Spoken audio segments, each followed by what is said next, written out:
Hello guys, welcome to our new blog. আশা করি তোমরা সকলে ভালো আছো। আমিও ভালো আছি ভগবানের আশীর্বাদে ও তোমাদের ভালোবাসায়। আজকে একটা অন্যরকম ব্লগ নিয়ে তোমাদের সকলের সামনে চলে আসলাম। এই দিনটা বেশ অনেক দিন আগেরই, প্রায় 1.5 মাসের কাছাকাছি হতে চললো। ব্লগগুলো এডিট করা হয়নি বলে ব্লগগুলো দেওয়াও হয়নি, আর অন্যান্য ব্লগ ছিল সেগুলোই তোমরা দেখছিলে।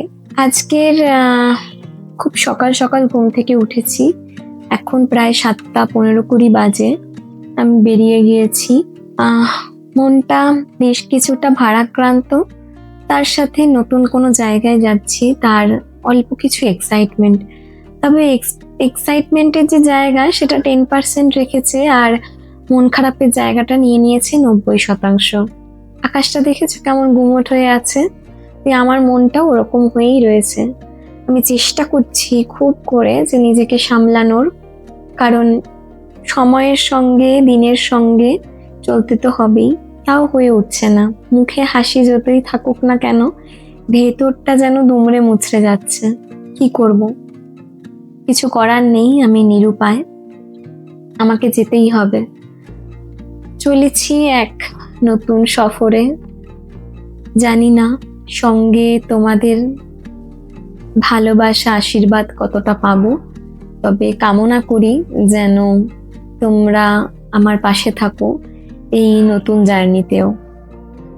অনেক কথা বলে ফেললাম, জানি না কতটা খারাপ কতটা ভালো, তবে এখন এতদিন বাদে এসেও ভয়েস ওভার দিতে গিয়ে বুঝতে পারছি না আমি কি বলবো।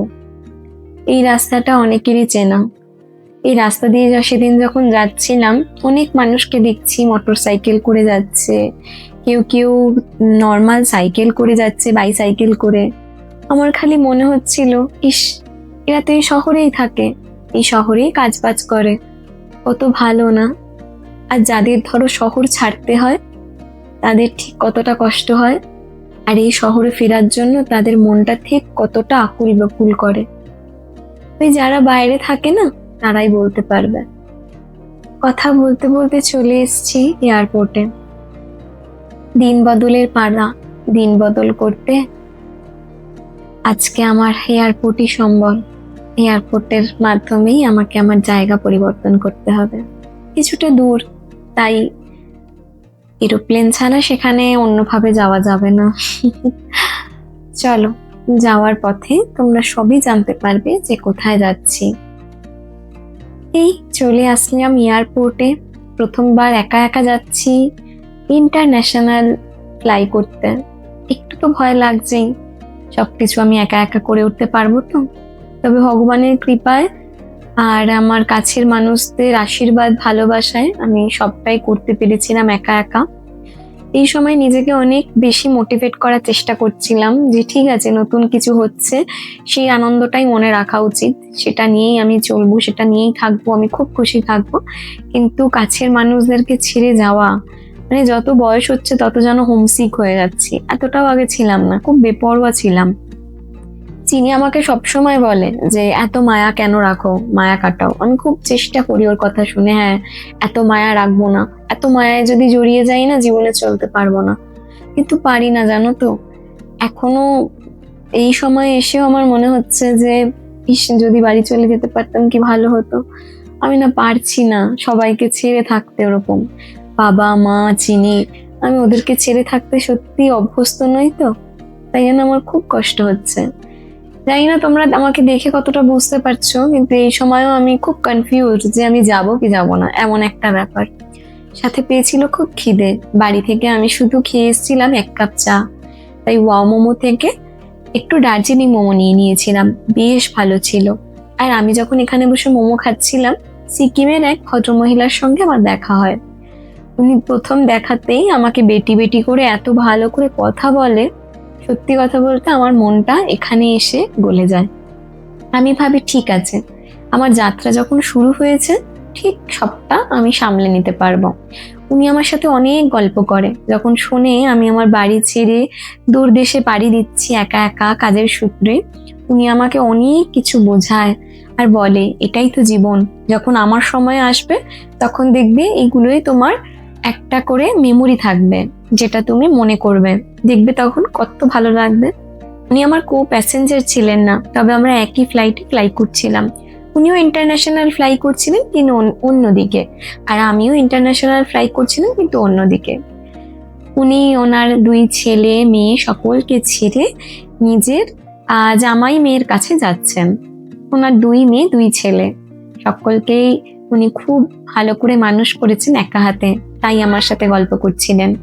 তারপরে এয়ারপোর্ট থেকে প্লেনে উঠেও গেছি আর বসেও পেরেছি।